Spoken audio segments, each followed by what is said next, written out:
The Dutch colonial empire consisted of overseas trading posts and territories controlled and administered by Dutch trading companies, the Dutch East India Company, or VOC, and the Dutch West India Company, or WIC, as well as territories governed by the Dutch Republic between 1581 and 1795. After 1850, these territories came under the administration of the modern Kingdom of the Netherlands. The use of the term empire to describe all Dutch overseas activities is somewhat debatable, as many colonies were primarily trading posts managed by the two independent trading companies. Only after 1815, when Britain returned certain colonies to Dutch control following their occupation during the Napoleonic Wars, did the Kingdom of the Netherlands assume direct administrative responsibility. This transition also marked the reclassification of these territories to an official colonial status. Until recently, Dutch historians were hesitant to use terms like imperialism and empire.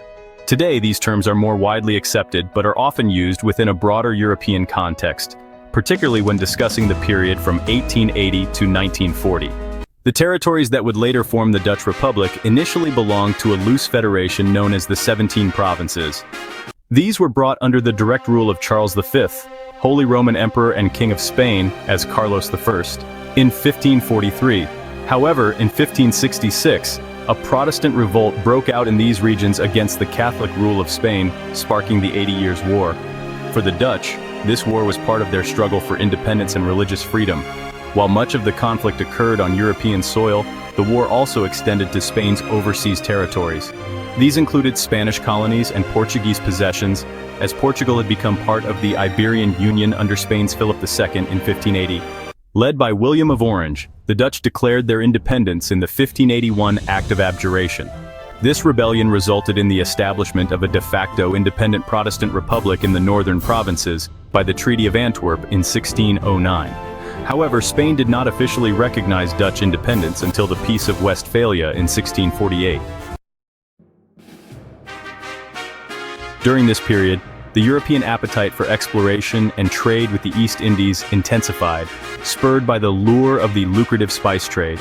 From 1517, Lisbon served as the primary European hub for goods from India and the Far East, attracting merchants from across the continent.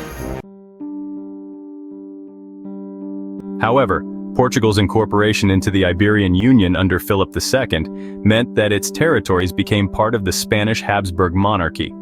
This consolidation of power provided the Dutch with both a challenge and an opportunity, as they sought to circumvent Spanish control and establish their own direct trade routes to the East Indies.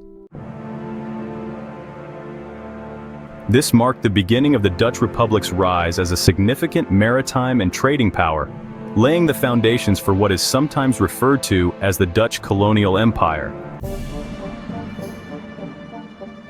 When the Portuguese markets closed to the United Provinces, the Dutch decided in 1595 to venture out independently to acquire goods directly and establish trading posts and territories in Asia.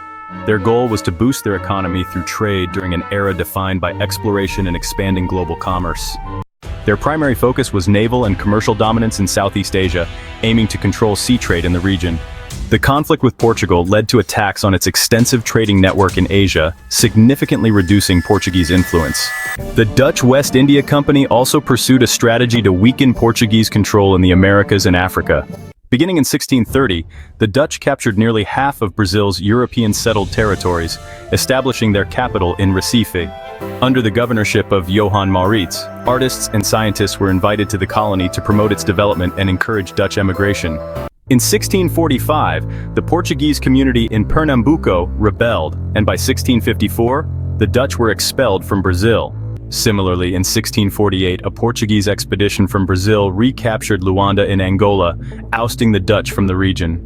In North America, the Dutch West India Company established a settlement at Fort Orange, which is modern-day Albany, on the Hudson River between 1614 and 1618 to protect its trade network.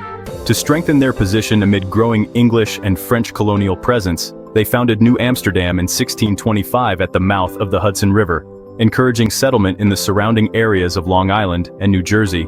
However, in 1664, the English captured New Amsterdam and renamed it New York, marking a significant loss for the Dutch. These losses, including those in South America and Africa, signaled the decline of Dutch territorial power, a topic that will be explored further in the next video. Despite these setbacks, the Dutch East India Company had, by the mid-17th century, surpassed Portugal as the dominant force in the spice and silk trade. In 1652, the Dutch established a colony at the Cape of Good Hope on the southern coast of Africa. This settlement quickly grew as prospective colonists were attracted by generous land grants and tax exemptions in exchange for producing provisions for passing ships. The Dutch colonial ambitions, though impressive, faced significant challenges, with the empire gradually shrinking under the pressures of rival European powers and internal revolts. The Cape authorities also brought in Europeans of other nationalities, including Germans and French, and imported thousands of slaves from the East Indies to bolster the local Dutch workforce. The Dutch colony at the Cape of Good Hope soon expanded beyond its initial settlement, with its borders gradually consolidated over time. This colony played a vital role as a resupply station along the route between the Netherlands and the Spice Islands of Southeast Asia. However, challenges arose when settlers disregarded agreements with local chieftains and encroached into Xhosa territory, sparking prolonged colonial conflicts with the indigenous population. These clashes, along with other wars and disputes involving the Dutch and native peoples, would significantly shape the history of their colonial empire. Some territories were gained during these conflicts, but the complexities of these events will be explored in a future video about the decline of the Dutch Empire. It was only in the early 20th century that Dutch dominance extended to the full boundaries of what is now modern-day Indonesia. Java, a densely populated and agriculturally productive island, became a focal point for Dutch power. By the 18th and 19th centuries, the Dutch had established themselves as the dominant economic and political force on the island, especially after the collapse of the Mataram Empire, which had been a significant player in Asian trade since the early 1600s.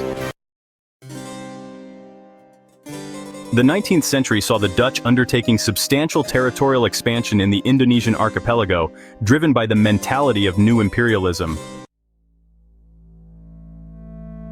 European nations were vying for colonies outside Europe to bolster their economies and international status. For the Dutch, expanding their territory in the archipelago was not only economically beneficial, but also a way to prevent other European powers from establishing a foothold in the region. Much like Portugal and Spain, the Netherlands focused on establishing small colonies, forts, and trading posts rather than widespread territorial control.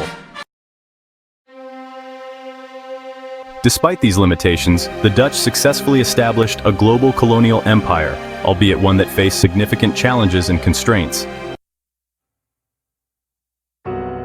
This video has highlighted the rise of the Dutch colonial empire, but the struggles they faced in building and maintaining it, as well as its eventual collapse, will be explored in our next installment. Be sure to subscribe to our channel for more historical content and hit the bell icon to stay updated. Lastly, we want to extend a heartfelt thank you to our generous supporters whose contributions make these videos possible.